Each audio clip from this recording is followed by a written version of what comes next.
আর S Bengali ক্লাসরুমে সকলকে স্বাগত। আজকের ভিডিওতে আমি পশ্চিমবঙ্গ প্রাথমিক শিক্ষা পর্ষদ অনুমোদিত দ্বিতীয় শ্রেণীর আমার বই দ্বিতীয় পর্বের 168 নম্বর পৃষ্ঠা থেকে 171 নম্বর পৃষ্ঠা পর্যন্ত পড়াবো। সুতরাং আমি চাইবো তোমরা ভিডিওটি স্কিপ না করে একদম প্রথম থেকে শেষ পর্যন্ত দেখো।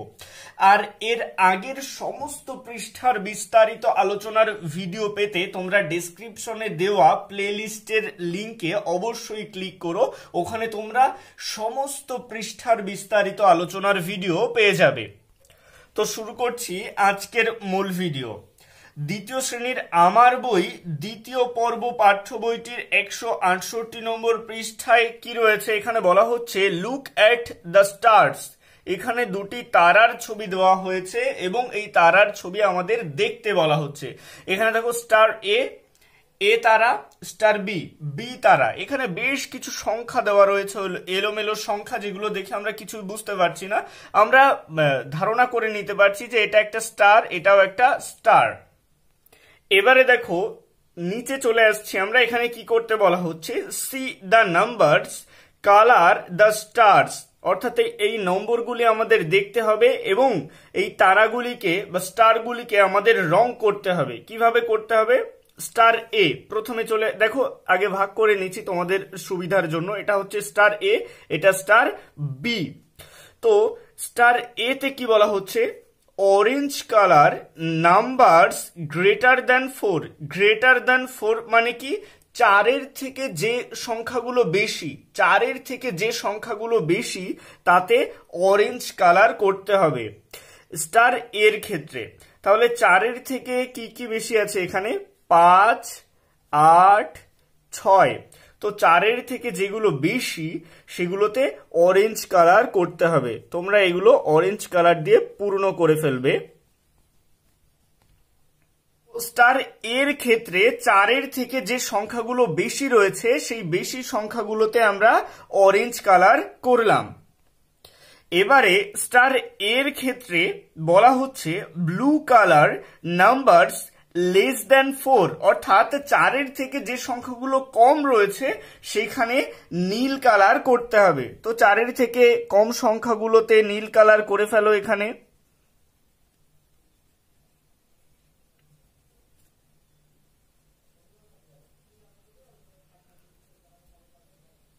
এগুলো তোমরা নীল কালারটা করে ফেলবে। চারের থেকে যে সংখ্যাগুলো কম রয়েছে তাতে কি করবে, নীল কালার করে ফেলবে।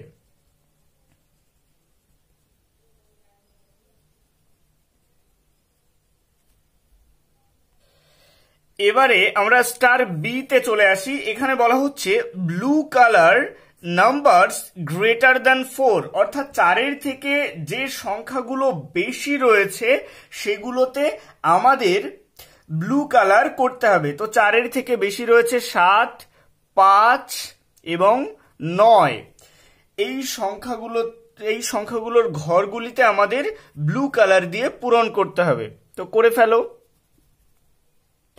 তাহলে চারের থেকে বেশি সংখ্যাগুলোতে ব্লু কালার দিয়ে পূরণ করা হলো। এবার বলা হচ্ছে orange colour numbers less than 4। অর্থাৎ চারের থেকে কম সংখ্যাগুলোতে অরেঞ্জ কালার দিয়ে পূরণ করতে হবে স্টার বির ক্ষেত্রে। তাহলে চারের থেকে কম রয়েছে 3 এবং 2, এগুলোতে অরেঞ্জ কালার দিয়ে পূরণ করবে।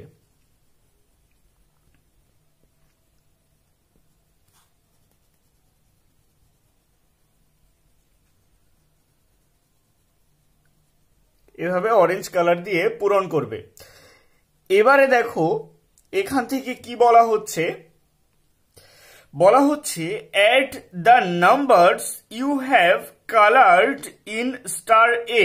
অর্থাৎ স্টার এর ক্ষেত্রে তুমি যে যে নম্বরগুলো কালার করেছো সেই নম্বরগুলো যোগ করে কত হচ্ছে সেটা এখানে লিখতে হবে। এখানে দেখো 8 plus 5 13, 13 plus 6 19, 19 plus 1 20, 20 plus 2 22 plus 3 25। সংখ্যাগুলি আমরা রং করেছি সেগুলি যোগ করলে, সমস্ত যোগ করলে হচ্ছে কত? 25। এখানে লিখবে 25। তারপরে বলা হচ্ছে add the numbers you have not colored in star B। এই স্টার বির ক্ষেত্রে তুমি যে যে ঘরগুলো কালার করনি সেই ঘরগুলো যোগ করলে কত হচ্ছে? 4 + 4 করলে কত হচ্ছে? 8 হচ্ছে। এখানে লিখবে 8। দেখো স্টার এর ক্ষেত্রে এবং স্টার বির ক্ষেত্রে এই ঘরগুলো ফাঁকা কেন গেছে? কারণ আমাদের এখানে বলা হয়েছিল 4-এর থেকে বেশি এবং 4-এর থেকে কম। 4 তো 4-এর থেকে বেশি নয়, বা 4 তো 4-এর থেকে কম নয়, এর জন্য 4-এর ঘরটা ফাঁকা গেছে, 4-এর ঘর রং করতে হয়নি। এখানেও ঠিক তাই, 4-এর থেকে বেশিগুলোতে রং করতে বলা হয়েছে এবং 4-এর থেকে কমগুলোতে রং করতে বলা হয়েছে, এই কারণে 4-এর ঘরগুলো ফাঁকা রয়ে গেছে। এবারে তার নিচে চলে আসছি, বলা হচ্ছে টেল দ্য ক্লাস। এখানে কি বলা হচ্ছে? Which bird do you like the most? কোন পাখি তুমি সব থেকে বেশি পছন্দ করো? Why do you like it, অর্থাৎ কেন তুমি এটিকে পছন্দ করো? এর উত্তর তুমি লিখবে the bird I like most is parrot, অর্থাৎ আমার সবচেয়ে পছন্দের পাখিটি হলো টিয়া, because parrot is a very beautiful bird, কারণ টিয়া খুব সুন্দর পাখি। ইটস ফেদার ইজ গ্রিন, এর পালক সবুজ। ইট হ্যাজ এ রেড বিক, অর্থাৎ এর লাল ঠোঁট আছে। ইটস বিক ইজ কার্ভড, অর্থাৎ ঠোঁটটি বাঁকা। এবারে চলে আসবো 169 নম্বর পৃষ্ঠায়। এখানে বলা হচ্ছে সমান সংখ্যায় নাড়ু খাই। এই জায়গায় আমরা বিয়োগ এবং ভাগের ধারণা পাবো খুব সহজ পদ্ধতিতে। এখানে কি বলা হচ্ছে, অঙ্কটি দেখো। আজ আমাদের বাড়িতে আমার দুজন বন্ধু মিতা ও মতিউর এসেছে। মা একটা প্লেটে 6টি নাড়ু দিয়ে গেলেন। আমরা 3 জনে সমান ভাগে ভাগ করে নেব। তাহলে একটা প্লেটে কটা নাড়ু ছিল? 6টা নাড়ু ছিল। মায়ের দেওয়া নাড়ুর প্লেট, এটায় 6টা নাড়ু রয়েছে। দেখো এই নাড়ুগুলো কজন বন্ধুর মধ্যে ভাগ করতে হবে? 3 জন। আমার প্লেটে রাখতে হবে, মিতার প্লেটে রাখতে হবে এবং মতিউরের প্লেটে রাখতে হবে, সমান ভাগে ভাগ করে রাখতে হবে। তারপর বলা হচ্ছে প্রথমে আমি প্রতি প্লেটে একটা করে নাড়ু রাখবো। তাহলে দেখো এই 6টা নাড়ুর থেকে প্রত্যেকের প্লেটে একটা করে নাড়ু চলে আসলো। তাহলে এই মায়ের যে নাড়ুর প্লেট ছিল সেখান থেকে যদি একটা করে নাড়ু চলে যায় 3টে প্লেটে, কটা চলে গেল? মোট 3টে চলে গেল। 6 থেকে 3টে বাদ চলে গেল। তাহলে মায়ের প্লেটে রইবে 3টে নাড়ু এবং প্রত্যেকের প্লেটে রইবে একটা করে নাড়ু। আমার প্লেটে একটা, মিতার প্লেটে একটা এবং মতিউরের প্লেটে একটা, কারণ এই মায়ের দেওয়া নাড়ুর প্লেট থেকে একটা একটা একটা একটা করে রাখা হয়েছে প্রত্যেক প্লেটে। সবাইকে একটা করে দেওয়ার পর নাড়ুর প্লেটে আর কটা নাড়ু আছে? 3টে নাড়ু আছে। তখন আবার সবাইকে আরো একটা করে দিতে হবে। তাহলে সবার প্লেটে 2টো করে নাড়ু থাকবে এবং নাড়ুর প্লেটটা ফাঁকা হয়ে যাবে। এটা হলো বিয়োগ পদ্ধতিতে সমান ভাগে ভাগের ধারণা। মোট 6টা নাড়ু ছিল, তার থেকে প্রথমে 3টে নাড়ু বিয়োগ হয়ে গেল, তাহলে 3টে নাড়ু রইল। তারপরে ছিল 3টে নাড়ু, সেখান থেকে আবার 3টে চলে গেল, তাহলে কটি নাড়ু রইল? 0টি নাড়ু রইল। তাহলে প্রত্যেককে কটি করে পেল? 2টি করে পেল। আমরা প্রত্যেকে 2টি করে নাড়ু পেলাম। এই অঙ্কটা কিভাবে করা হয়েছে এখানে পাতিয়ে দেখানো হয়েছে। দেখো প্রথমে ছিল 6টা নাড়ু, সেখান থেকে 3টে বাদ চলে গেল। প্রথমবারে 3টে বাদ চলে গেল, তাহলে প্রথমবারে কটা বাদ গেল? 3টে বাদ গেল। তাহলে 6-এর থেকে 3 চলে গেলে কত থাকে? 3 থাকে। তারপরে দ্বিতীয়বারে আবার 3টে নাড়ু চলে গেল, তাহলে 0টা নাড়ু থাকলো। তাহলে মোট কতবারে নাড়ুর প্লেট শেষ হলো? 2 বারে নাড়ুর প্লেট শেষ হলো। এটাই হচ্ছে উত্তর। অর্থাৎ 6 থেকে ধাপে ধাপে 3কে 2 বার বিয়োগ করা হয়েছে। তাই 6টি নাড়ু 3 জনের মধ্যে সমান ভাগে ভাগ করলে প্রত্যেকে পাবো 2টি নাড়ু। ছোট করেও এটা লেখা যায়। 6টা নাড়ুকে আমি 3 জনের মধ্যে সমান ভাগে ভাগ করতে চাইলে 6কে 3 দিয়ে ভাগ করব। 3 দুগুণ 6। বলবো 6কে 3 দিয়ে ভাগ করলে ভাগফল পাই 2। এই যে চিহ্নটা তোমরা দেখতে পাচ্ছ, এটা হচ্ছে ভাগ চিহ্ন। এটা কি? ভাগ চিহ্ন। তো এখানে তোমাদের বিয়োগ পদ্ধতিতে ভাগ শেখানো হচ্ছে। কিভাবে এই বিয়োগ পদ্ধতিতে ভাগটা হচ্ছে আমি আরো একবার তোমাদের সুবিধার্থে এই অঙ্কটা খাতায় করে দেখাচ্ছি। দেখো, প্রথমে ছিল 6টা নাড়ু, সেখান থেকে প্রথমবারে বাদ চলে গেল 3টে নাড়ু। প্রথমবারে বাদ চলে গেল কটা নাড়ু? 3টে নাড়ু। তাহলে রইল আর 3টে নাড়ু। সেখান থেকে আরো 3টে বাদ গেল, তাহলে দ্বিতীয়বারে আরো 3টে বাদ চলে গেল। তাহলে 3-এর থেকে 3 বিয়োগ করলে কত হচ্ছে? 0 হচ্ছে, আর নাড়ু পড়ে রইল না। তাহলে মোট কতবারে সমস্ত নাড়ু শেষ হলো? 2 বারে। তাই 2 হচ্ছে এর উত্তর। এই অঙ্কগুলোর সমাধান যদিও আমি পেন্সিল দিয়ে বইতেই দেখিয়ে দিচ্ছি, কিন্তু তোমরা বইতে করবে না, এগুলো তোমরা খাতায় করে নেবে। আমি পেন্সিল দিয়ে তোমাদের দেখাচ্ছি ঠিকই, এগুলো আমি আবার পরে মুছে ফেলবো। এক দাগে দেখো বলা হচ্ছে 170 নম্বর পৃষ্ঠার এক দাগের অঙ্কে বলা হচ্ছে 9টি 3 কোণা ভাবে কাঁটা কাগজ নিলাম। কটি? 1 2 3 4 5 6 7 8 9। 9টি 3 কোণা ভাবে কাঁটা কাগজ নিলাম। নিচের 3টি করে কাগজ জুড়ে ফুল বানাই।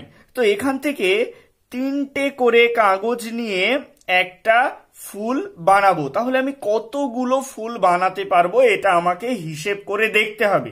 তো মোট 9টি 3 কোণা কাগজ, এখান থেকে প্রত্যেকবারে কটা করে বাদ চলে যাবে? 3টে করে বাদ চলে যাবে।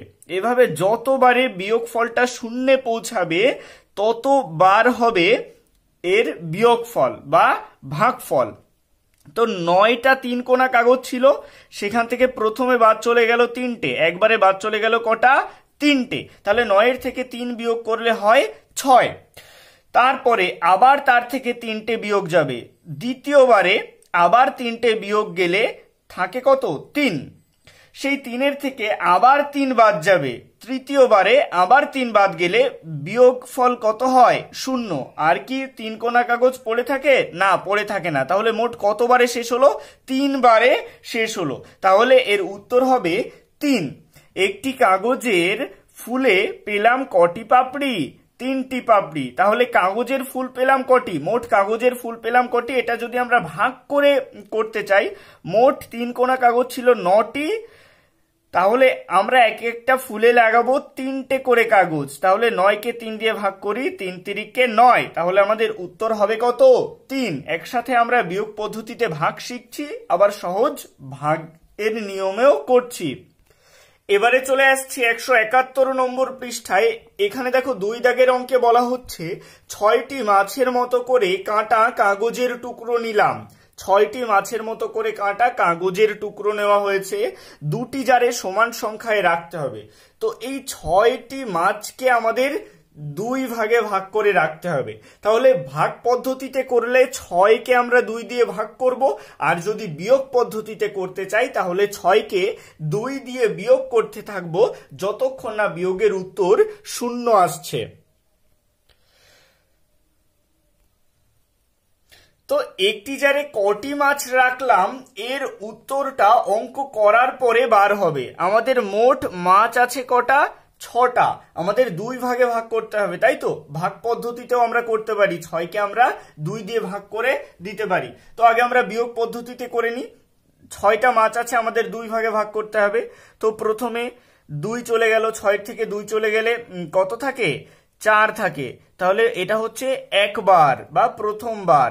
6 থেকে 2টো চলে গেল, যেহেতু এখানে একটা রাখবো এখানে একটা রাখবো, একবারে কটা বাদ যাবে?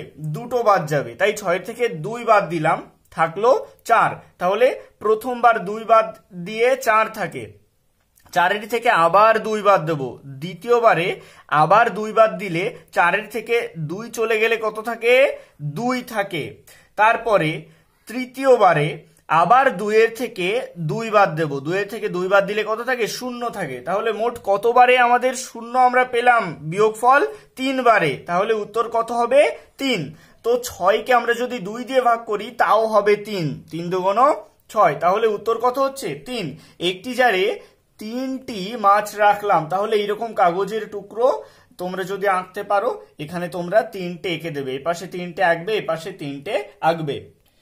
এবারে চলে আসছি 171 নম্বর পৃষ্ঠার 3 দাগের অঙ্কে। এখানে বলা হচ্ছে 12টি সন্দেশের মতো করে কাটা কাগজের টুকরোকে 4টি থালায় সমান ভাগে ভাগ করে রাখি।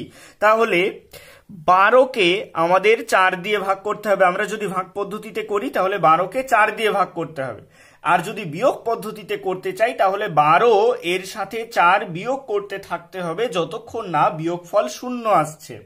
এটা দেখো আমি তোমাদের আরো সহজভাবে বোঝাতে পারি। এখানে আমাদের 4টে থালা রয়েছে আর 12টা সন্দেশের মতন করে কাটা কাগজের টুকরো রয়েছে। তো এখানে যদি আমরা একটা করে রাখি প্রথমবারে যদি প্রত্যেক প্লেটে একটা করে রাখি তাহলে কটা বাদ চলে যাচ্ছে? 4টে বাদ চলে যাচ্ছে না? এর জন্যই 12 থেকে প্রথম 4 বিয়োগ করতে হবে। তাহলে দেখো প্রথমবারে 4টে বাদ যাচ্ছে, তাহলে 4 হাতে আছে, উপরে দেখো 2 তো ছোট সংখ্যা 4-এর থেকে, তাই 2-এর আগে আমরা মনে মনে একটা 1 ধরে নিচ্ছি, তাহলে 12।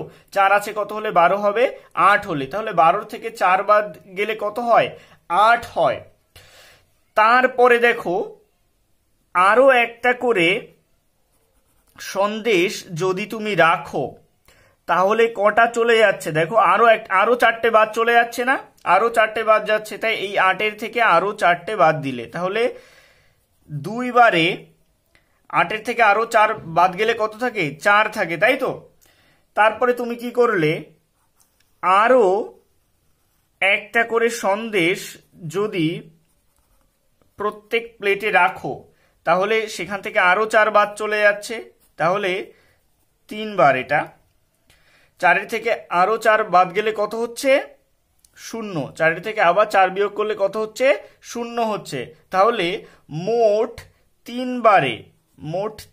বারে সন্দেশের সংখ্যা 0 হলো বা 0 হলো। তাহলে আমাদের উত্তর কত হচ্ছে? দেখো প্রত্যেকটা প্লেটে কটা করে সন্দেশ রয়েছে?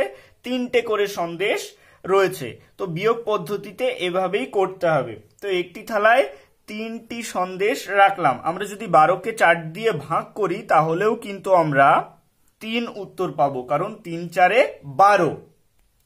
আজকের ভিডিওটি এই পর্যন্তই। ভিডিওটি কেমন লাগলো অবশ্যই কমেন্টের মাধ্যমে জানিও। ভালো লাগলে লাইক করো এবং একই ক্লাসের বন্ধুদের সাথে ভিডিওটি শেয়ার করতে ভুলো না। ভালো থেকো, সুস্থ থেকো সকলে, আর অবশ্যই RS বেঙ্গলি ক্লাসরুম এই চ্যানেলটির সাথে থেকো। সবশেষে একটাই রিকোয়েস্ট, এখনও পর্যন্ত যারা আমার চ্যানেলটিকে সাবস্ক্রাইব করে উঠতে পারেনি তারা অবশ্যই RS বেঙ্গলি ক্লাসরুম এই চ্যানেলটিকে সাবস্ক্রাইব করুন আর পাশে থাকা বেল আইকনটিকে প্রেস করুন নতুন ভিডিওর আপডেট সবার আগে পেতে।